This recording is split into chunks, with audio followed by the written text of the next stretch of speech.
Hey, what's up guys? Will here for GSM Arena. Samsung has revealed its new top flagship, the Galaxy S22 Ultra, and we were there at the event to get a hands-on look. So let's go over what the S22 Ultra is all about.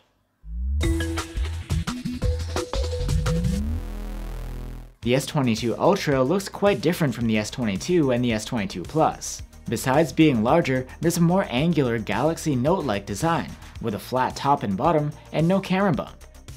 Still, all three S22 models bring sturdy Gorilla Glass Victus Plus on both the front and the back, as well as an armor aluminum frame. And of course, they are all IP68 rated against water and dust too.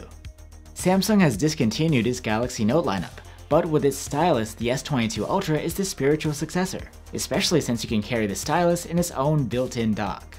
Last year's S21 Ultra also had S Pen support, but there have been some big upgrades since then. The AI tech is improved to better anticipate your movements, cutting down latency from 9 milliseconds to less than 3.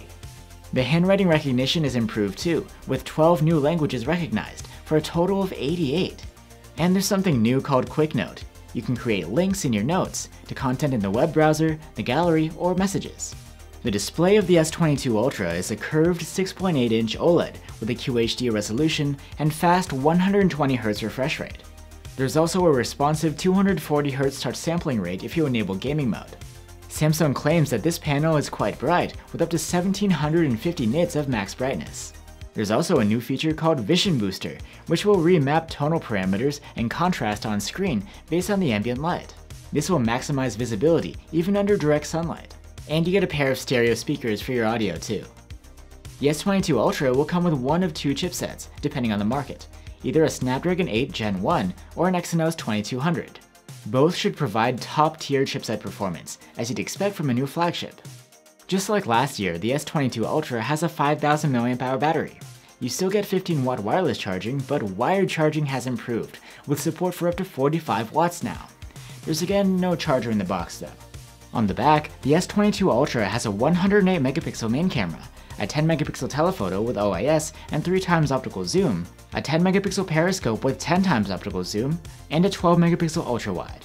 The setup is nearly the same as last year's, except that the telephoto cameras use smaller sensors now, with a 1.12 instead of a 1.22 pixel size. Samsung also claims better processing, especially when it comes to HDR and night mode. And in portrait mode, you can rely on a new AI-assisted stereo depth map for better subject separation. There's a cool feature for video recording too. Auto frame rate will choose either 30 or 60 FPS recording depending on the dynamics of the scene and your lighting conditions. Finally, the interface is Samsung's new One UI 4.1 on top of Android 12. It's very customizable. There are way more options for widgets, and you can set your system theme to match your wallpaper.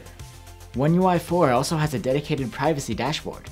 There are plenty of settings, and you can disable camera and mic access with the touch of a button. Samsung is offering plenty of software support too. They promise 4 generations of Android and One UI updates, and 5 years of security updates. So there you have it guys. The S22 Ultra is available to pre-order for €1,249 or $1,199. It looks very promising for fans of the old Galaxy Note series. Unlike last year's model, you'll always have your stylus since it's built into the phone. Thanks for watching, and I'll see you on the next one.